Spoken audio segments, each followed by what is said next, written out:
ఇంట్లో చీపురు ఉంచే ప్రదేశం, ఉపయోగించే విధానం, వాస్తు, శని అనుగ్రహంతో ముడిపడి ఉన్నాయి. శనేశ్వరుని ప్రియమైన చీపురును ఆగ్నేయ లేదా వాయవ్య మూలలో ఉంచాలి. ఈశాన్యము దేవుడి గది, వంటగదిలో చీపురును పెట్టరాదు. సాయంత్రం ఊడటం, కాలితో తొక్కటం వంటివి చేయకూడదు. శనివారం చీపురు కొని రాత్రిపూట గుమ్మానికి అడ్డంగా ఉంచడము శ్రేయస్కరము.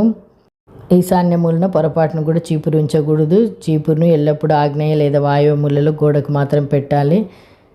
అలాగే దేవుని గదిలో చీపుని వినియోగించకూడదు. పూజ గదిలో ముగ్గు వేసిన గుడ్డతో మాత్రమే తుడవాలి, కానీ చీపురుతో కాదు. వంట గదిలో చీపుని ఉంచకూడదు. చీపుని గోడకు పెట్టేటప్పుడు నిటారుగా ఉంచాలి లేదా పడుకోబెట్టాలి. తలకిందులుగా పెడితే శనిదేవుని యొక్క ఆగ్రహానికి గురి అవుతాము.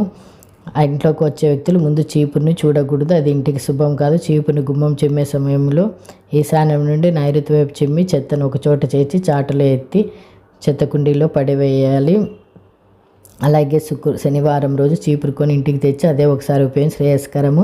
శుక్రవారం చీపురు కొని ఇంటికి తీసుకురాకూడదు. పాడైపోయిన చీపురుని ఇంట్లో ఉంచడం దరిద్రానికి సంకేతము.